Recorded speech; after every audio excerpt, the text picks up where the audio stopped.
आज बात करेंगे हम पहले कट शॉट की, फिर पुल शॉट की, है ना।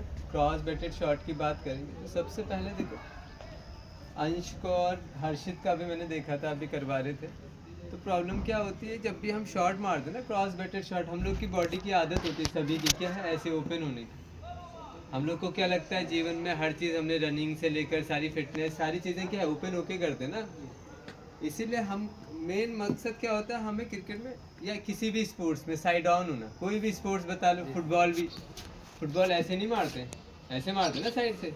एरिया भी ज़्यादा है, पावर भी ज़्यादा लगा पाओगे, रोटेशनल फोर्स भी ज़्यादा मिलेगा। ऐसे लगाओगे तो पावर उतनी लगेगी नहीं। और स्टेबिलिटी भी देता है आगे वाला पावर। उस पर तो नहीं आएंगे फुटबॉल पे। अभी हम बात कर रहे हैं कट पे। जब हम कट खेलते हैं सबसे इम्पोर्टेंट है हम खड़े साइड ऑन ही है ना। तो जब हम साइड ऑन खड़े, जैसे फास्ट बॉलर है या स्पिनर है तो इनिशियल मूवमेंट लेंगे, फास्ट बॉलर में सफल लेंगे, तो पैर पहले से थोड़ा खुला रहता है, होता है ना। अगर नहीं खुला होगा तो हम शॉट नहीं खेल पाएंगे। स्लो बॉलर में तो चलो मैनेज कर लेंगे, और अच्छा क्वालिटी होगा, थोड़ा सा बॉलर का तेज होगा तो लॉक हो जाएंगे, लेग ऑन साइड वाली बॉल नहीं खेल पाएंगे। इसलिए हमें कोशिश क्या करना होता है, ये पैर खुला रहता है। तो जब देखते हैं बॉलर ने बॉल डाली तो हमारा कंधा भी सामने था स्टंप की तरफ, एम्पायर की तरफ, तो क्या करते हैं जब कट मारने जाएंगे हम तो लाइन पिक करते हैं। पहले देखना जरूरी है बॉल को, जब देखा बॉल की लाइन में कंधा गया, शोल्डर ड्रॉप करना जरूरी है, ताकि ट्रंक का मूवमेंट हो हमारा। जो देखो ट्रंक है ना सबसे बड़ी मसल, इसका पावर बॉल पे लगाना होता है, हाथ से तो जाता ही है। तो जब ट्रंक का मूवमेंट होता है, ये ट्रंक, फिर हाथ एक्सटेंड होता है, और पैर ये हमेशा कहाँ जाएगा, अक्रॉस ऑफ स्टंप। क्यों, साइड ऑन रहने के लिए। अगर यहाँ जाएंगे तो क्या है, देखो ओपन हो गए, ओपन हो गए ना कंधा। तो यहाँ जाएंगे देखो साइड ऑन रहेंगे, और कंधा भी वैसे ही है, पैर इसका मूवमेंट नहीं होगा। कई लोग पैर ऐसे कर लेते हैं, पैर वहीं रहेगा, थोड़ा ड्रैग कर सकते हो, अगर थोड़ा दूर लग रहा है थोड़ा ड्रैग कर सकते हो, ताकि बेस बना रहे। और मारेंगे जब हमारे दोनों हाथ एक्सटेंड होंगे, देखो दोनों हाथ एक्सटेंड है ना। अगर ओपन हो जाएंगे तो क्या होगा, कट जब मारेंगे एक्सटेंड कहाँ होगा हाथ, ये पुल के लिए। तो पुल के लिए हम क्या होते हैं, थोड़ा ओपन होते हैं।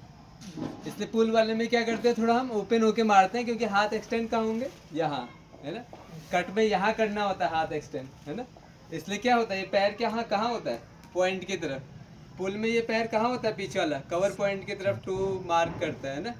तो इसलिए हमेशा कोशिश क्या करनी है, साइड ऑन रहेंगे, खेलने के बाद उसको फॉलो थ्रू कर सकते हैं। फॉलो थ्रू में ओपन हो सकते हैं, लेट ओपन होना है जैसे। और दूसरा ये भी था पुल में, पुल में कई लोग क्या करते हैं, इनिशियल मूवमेंट लेने के बाद जब जा रहे थे पहले से ही खोल ले रहे थे पाँव ऐसे, फिर मार रहे थे। कभी नहीं हो सकता, पहले ही ओपन हो जाओगे तो खेल ही नहीं पाओगे, उतना शॉट में पावर भी नहीं आएगा, कभी कभी कंट्रोल भी कम रहता है। क्यों, क्योंकि ये हाथ की तो ताकत लगी ही नहीं, ये कोर की भी ताकत लगी नहीं, बॉटम लगेगा तो क्या हो, बॉटम क्या होता है, डायरेक्शन नहीं देता है। हमारा टॉप हैंड क्या देता है हमें, डायरेक्शन, डायरेक्शन देता है, तो कंट्रोल देता है। अगर ये हाथ सही नहीं है, यानी पहले ही खुल जाओगे, ये रिलीज हो गया ये वाले हाथ के पावर, तो कंट्रोल कभी भी नहीं रहेगा। इसलिए कई लोग जल्दी आउट भी हो जाते हैं ओपन होने पे। देखा है, ओपन हुए पुल में और आउट हो गए, ताकत तो नहीं लगा पाए, बात अलग है। अगर ताकत है भी शोल्डर में, कंट्रोल हमेशा कम होगा, है ना। तो कोशिश क्या करनी, सही टेक्निक से मारना। और आगे वाले पैर का भी रोल है, बैकफुट शॉट में आगे वाले पैर का भी रोल है। ऐसे भी नहीं भागना चाहिए, या पहले खुलना भी नहीं चाहिए, या पहले लॉक भी नहीं होना चाहिए। कई बच्चों का ऐसे लॉक भी हो जाता है पहले। एक लड़का था विवेक, ऐसे मार रहे थे, ये पैर यहाँ लॉक करके, है ना। लॉक भी नहीं हो सकता ना, है ना। तो सारी चीज़ें देखनी है, सब चीज़ एक साथ मिलेंगी तब जाके आपका शॉट परफेक्ट जाएगा।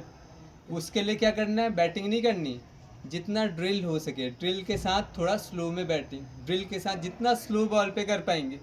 क्यों, क्योंकि अभी हमें ध्यान देना पड़ेगा स्टार्टिंग फेज में, जो गलतियां हैं जब आदत बन जाएंगी तब बॉलिंग में क्या होता है, जो गलतियां याद थोड़ी रहती सही करनी है, जैसी आदत है वैसे इंसान खेलता है। मैच में क्या खेलता है, जैसे नेट में खेलता है, आदत वैसी बनी होता है ना। तो इसलिए कोशिश क्या करनी, ड्रिल्स ज़्यादा करनी, जितना अच्छा ड्रिल करोगे उतना बेहतर आपका इम्प्रूवमेंट होगा। इसलिए क्या है, अच्छी एकेडमीज में भी सेशन क्या है, fitness session, drill session, fielding sessions. क्योंकि फील्डिंग में भी अच्छे से बॉल देखोगे तो क्या होगा, बैटिंग अच्छी होगी, फील्डिंग अच्छी होगी, डाइव मार पाओगे, है ना। डाइव कब मारते, देखा दूर रह गया, ड्रिफ्ट हुआ, बॉल अच्छे से देखा था, चलेगा, है ना। तो कोशिश क्या करनी क्रिकेट में बेसिक्स का, जैसे अभी सुबह भी क्लास हुई थी, ब्रायंट था, कोबरे ब्रायंट जो था बास्केटबॉल का, उसका वर्क एथिक बता रहा था कि बेसिक मूव ही ज़्यादा करता था, एक एक घंटा 2-2 घंटा बेसिक्स का, है ना। तो बेसिक्स सही होंगे तो आपका स्किल्स हमेशा सही होगा। स्किल के लिए बेसिक्स और फंडामेंटल देखोगे, माइंड सेट, है ना, फिटनेस, उसके बाद सारी चीज़ें, है ना, फील्डिंग विल्डिंग, उसके बाद स्किल लास्ट में आता है ना। तो इसको अप्लाई करिए। क्रॉस बेटेड शॉट की बात की आज, है ना, क्रॉस बेटेड शॉट्स, ये है कट, सेमी क्रॉस और ये फुल क्रॉस, पूरा सर्कल बनता है ना। तो इसमें कट कैसे कंट्रोल से खेलना है, कहाँ गैप होगा, वो बाद में करेंगे डिटेल में बात, है ना। कभी किसी का प्रॉब्लम होगा, किसी का गैप नहीं निकल रहा था, सिंगल नहीं निकल रहे थे, वहाँ पे कोई अलग क्लास होगी तो फिर बात की जाएगी ना। ठीक है, थैंक यू। आ जाओ ऑनलाइन क्लास कर लें।